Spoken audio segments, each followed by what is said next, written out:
मैं जब छोटा था तो एक सिंगर जो सबसे ज़्यादा मशहूर थे वो थे हनी सिंह। अब स्कूल्स में और बाकी गली मोहल्लों में जो सबसे ज़्यादा गाने चलते थे वो इनके चलते थे। जो सबसे ज़्यादा क्रेज़ था वो हनी सिंह का था। यो यो हनी सिंह ये टर्म काफ़ी ज़्यादा मशहूर थी। अब ये ब्लूटूथ का टाइम था 2011-12 का, तो उस टाइम पे ब्लूटूथ के साथ भी ये जो है वो गाने चलते थे, लोग एक-दूसरे को शेयर करते थे और शादियों में, पार्टीज़ में जो सबसे ज़्यादा गाने चला करते थे पाकिस्तान में, इंडिया में, वो हनी सिंह के ही चला करते थे।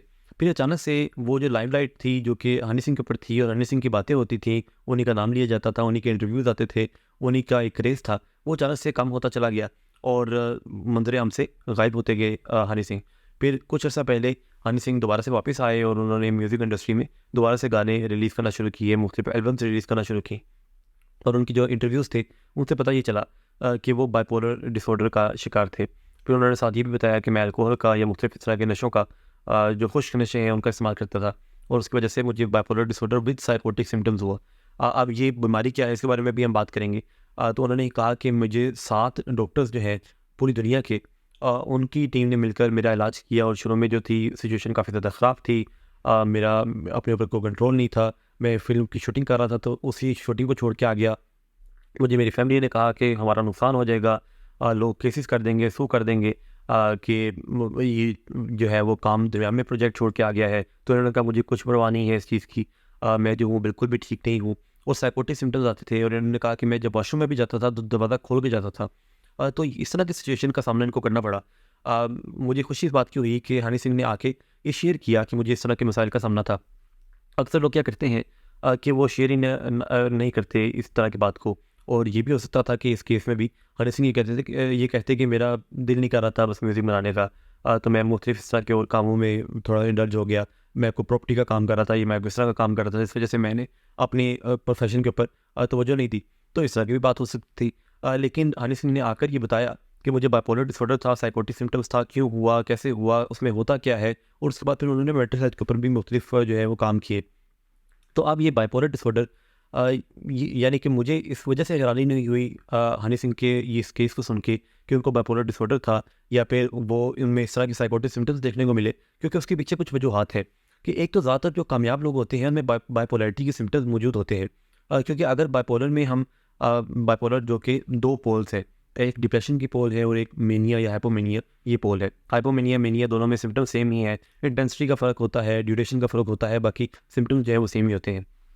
अब मेनिया के अगर हम सिम्पटम्स को देखें तो कोई भी कामयाब इंसान जो है अगर हम इसको मिलाना चाहें तो हम उसको अगर मिला के देखें, कि एक जो कामयाब इंसान है उसमें ग्रेडियोसिटी भी देखी जा सकती है, उसमें एनर्जी काफ़ी ज़्यादा देखी जा सकती है, उसमें कम सोना देखा जा सकता है, उसमें इम्पल्सिविटी रिस्की बिहेवियर देखा जा सकता है, उसमें ज़्यादा बातें देखी जा सकती हैं। तो ये तमाम तर चीज़ें जो है ये तो लोगों में होती हैं। हम पूरी दुनिया में जब कामयाब लोगों को देखते हैं कि जी बिल गेट्स, तो एलन मस्क, तो ये लोग, तो इनकी जब हम ज़िंदगी को देखते हैं तो एलन मस्क के बारे में भी ये है कि वो भी कम सोते हैं, वहीं पे काम कर रहे होते हैं, वहीं पे सो जाते हैं।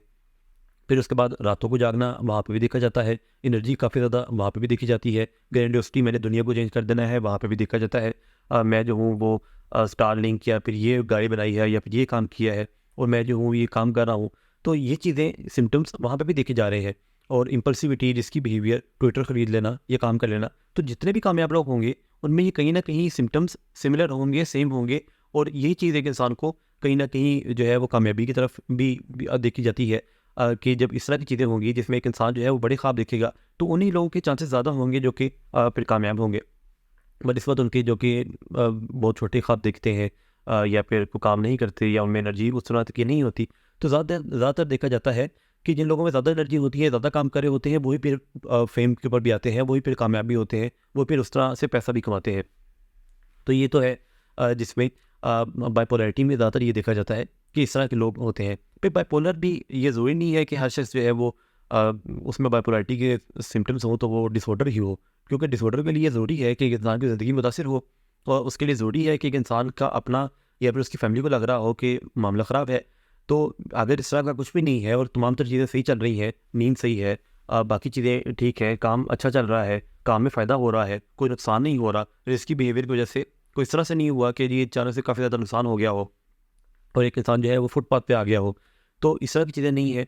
तो इसको समझा जाता है कि भई ये अभी डिसऑर्डर की शक्ल इसने इख्तियार नहीं की, अभी इन्वर्टर में ही है और इसको बेहतर तरीके से रखा भी जा सकता है और कामयाबी भी हासिल की जा सकती है।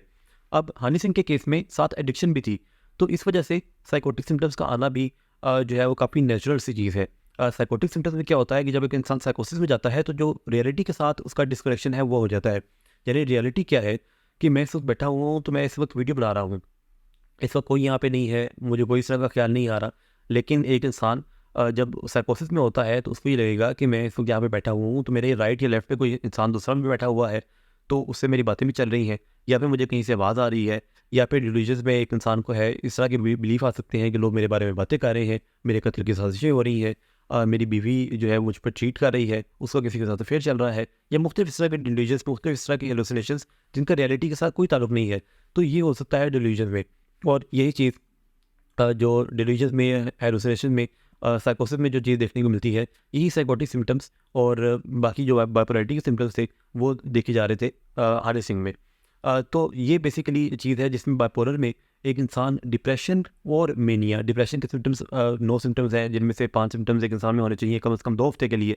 और उसमें जो है वो चीज़ों में मज़ा ना आना, लैक ऑफ इंटरेस्ट का होना चीज़ों में जिनमें पहले मज़ा आता था, फिर सैडनेस ऑफ मूड का होना, फिर इसी तरह से लैक ऑफ कंसंट्रेशन यानी किसी काम करने का दिल ही ना करना, फिर भूख कम या ज़्यादा हो जाना, स्लीप कम या ज़्यादा हो जाना, साइकोमोटर चेंजेस का देखने को मिलना, गिल्ट की फीलिंग का होना, और इस तरह से सुसाइड के हवाले से भी जो है वो ख़्यालात का आना।